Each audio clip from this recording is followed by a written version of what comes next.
ആദ്യമായിട്ടാണ് നിങ്ങൾ എൻ്റെ ചാനൽ കാണുന്നതെങ്കിൽ ഒന്ന് സബ്സ്ക്രൈബ് ചെയ്യുക. സബ്സ്ക്രൈബ് ചെയ്യുമ്പോൾ എൻ്റെ തൊട്ടടുത്തൊരു കുഞ്ഞു ബെല്ലൈക്കൺ ഉണ്ട്, അതും കൂടി ഒന്ന് പ്രസ് ചെയ്യുക കേട്ടോ. ഹായ് ഫ്രണ്ട്സ്, HVS മലയാളത്തിലേക്ക് എല്ലാവർക്കും സ്വാഗതം. ഇന്നത്തെ വീഡിയോ വളരെ പെട്ടെന്ന് എങ്ങനെ പോട്ട്ലി ബട്ടൺസ് ഉണ്ടാക്കിയെടുക്കാം എന്നുള്ളതാണ്. ബിഗിനേഴ്സിന് പോലും ഇത് വളരെ എളുപ്പത്തിൽ തന്നെ ചെയ്തെടുക്കാൻ പറ്റും. പോട്ട്ലി ബട്ടൺസ് ഉണ്ടാക്കാൻ വേണ്ടി ഞാൻ ഇതുപോലുള്ളൊരു ക്ലോത്ത് എടുത്തിട്ടുണ്ട്. ഇത് കോട്ടൻ്റെ ക്ലോത്ത് ആണ്. ഈ തുണിയിലേക്ക് ഞാൻ പോട്ട്ലി ബട്ടൺസ് ഉണ്ടാക്കാൻ ആവശ്യമായ തുണിയുടെ വീതിയും നീളവും ഒന്ന് മാർക്ക് ചെയ്ത് കൊടുക്കുകയാണ്. ഞാനിവിടെ 3 ഇഞ്ച് വീതിയും 3 ഇഞ്ച് നീളവുമാണ് എടുക്കുന്നത്. നമുക്ക് ഇതുപോലുള്ള എത്ര പീസാണ് ആവശ്യം വെച്ചാൽ അത്ര പീസ് മാർക്ക് ചെയ്ത് കട്ട് ചെയ്തെടുക്കണം.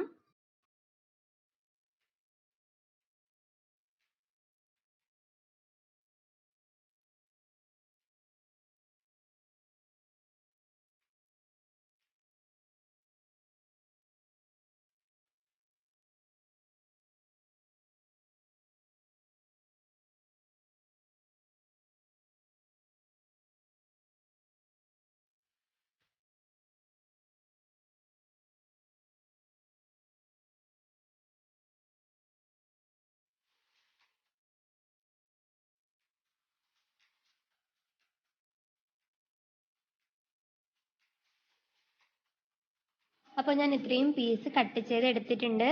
അപ്പോൾ കട്ട് ചെയ്തെടുത്ത ഒരു പീസ് ഞാൻ എടുത്തിട്ടുണ്ട്. അതുകൂടാതെ വേറൊരു പീസും കൂടി എടുത്തിട്ടുണ്ട്.